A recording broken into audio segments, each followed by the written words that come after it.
औज़ुबिल्लाहिमिनश्शैतानिर्रजीम बिस्मिल्लाहिर्रहमानिर्रहीम। अस्सलाम वालेकुम डियर स्टूडेंट्स, जो आज का हमारा टॉपिक है that is types of fermentation. जैसे कि आपको पता है, हमने प्रीवियस वीडियो में फर्मेंटेशन क्या होती है उसके बारे में देखा था कि इनकम्प्लीट जब ग्लूकोज की हम ऑक्सीडेशन रिडक्शन करते हैं तो उससे हमें एनर्जी भी कम हासिल होती है और कुछ और प्रोडक्ट्स हासिल होती हैं अगर उनमें माइक्रो ऑर्गेनिज्म इन्वॉल्व हो जाए तो यही रिएक्शन को हम इंडस्ट्रियल लेवल पर करवाते हैं और इससे हमें डिफरेंट प्रोडक्ट्स हासिल होती हैं। मेन जो हमारे पास यहाँ बुक में फर्मेंटेशन की टाइप्स हैं वो दो दी गई हैं। एक कहलाती है अल्कोहलिक फर्मेंटेशन और दूसरी कहलाती है लैक्टिक एसिड फर्मेंटेशन।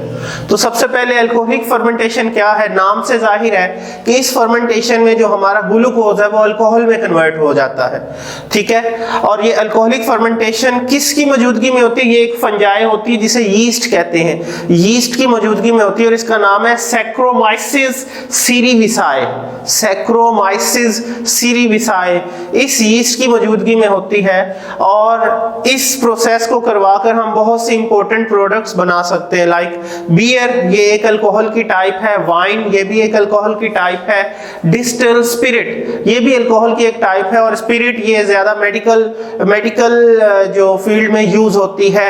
और ब्रेड वगैरह ये हम बना सकते हैं इंडस्ट्रियल लेवल पर ग्लूकोज को यूज करके। कैसे?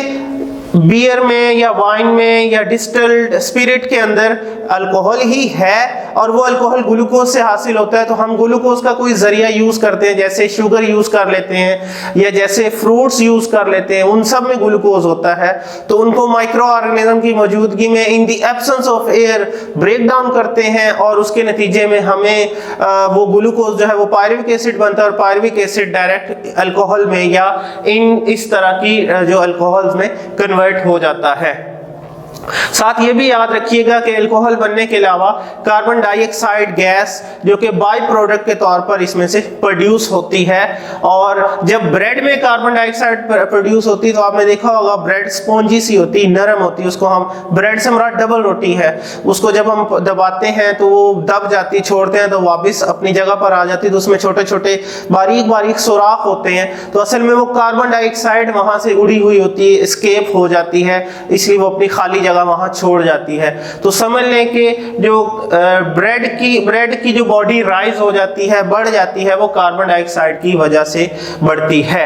तो अब इसका प्रोसीजर में क्या होता है कि यहाँ आप देख सकते हैं ग्लूकोज जो है वो पायरुविक एसिड में कन्वर्ट होता है और साथ कार्बन डाइऑक्साइड रिलीज होती है।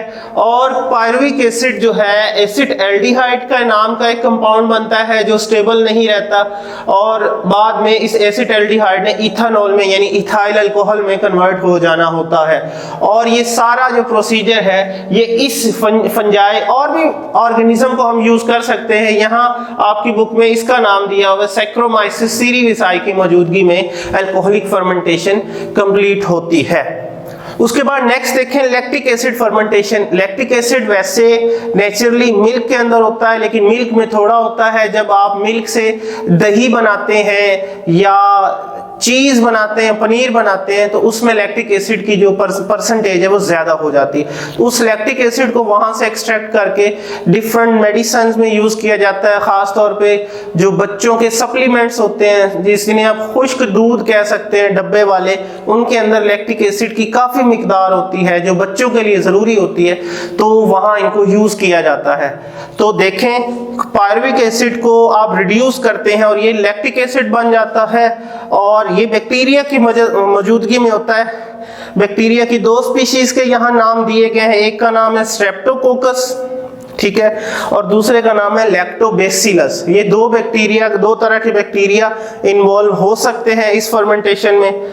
अब इसकी इंपॉर्टेंस कहाँ है? डेयरी इंडस्ट्रीज में, यानी जैसे आपको बताया कि दूध और उससे बनाने वाली जो प्रोडक्ट्स हैं वो उस इंडस्ट्री में ये यूज होता है। मिल्क को सोर किया जाता है, यानी कि मिल्क को खट्टा करके उसके अंदर से वाटर सेपरेट किया जाता है और उससे फिर चीजेस बनाई जाती है, मुख्तलिफ तरह की चीज बनाई जाती हैं और उस चीज के अंदर लैक्टिक एसिड होता है। तो इसीलिए हम इसे लैक्टिक एसिड फर्मेंटेशन का नाम देते हैं। इसकी भी आपके सामने फ्लो शीट जो है एक चार्ट बना हुआ है। Glucose in the presence of Streptococcus और लैक्टोबैसिलस ये टूटता है और पायरुविक एसिड में कन्वर्ट होता है। और ये pyruvic acid direct lactic acid में कन्वर्ट हो जाता है। तो इस तरह से ये दो जो फर्मेंटेशन की टाइप्स आज हमने डिस्कस की हैं, जो कि बोर्ड के पॉइंट ऑफ व्यू से इंपॉर्टेंट लॉन्ग क्वेश्चन के तौर पर पूछी जा सकती हैं। तो यही है आज का हमारा लेक्चर, जिसमें हमने फर्मेंटेशन की टाइप्स को डिस्कस किया है। अपना ख्याल रखिएगा, हम इंशाल्लाह नेक्स्ट लेक्चर अपनी नेक्स्ट वीडियो में डिस्कस करेंगे। तब तक के लिए अल्लाह हाफिज।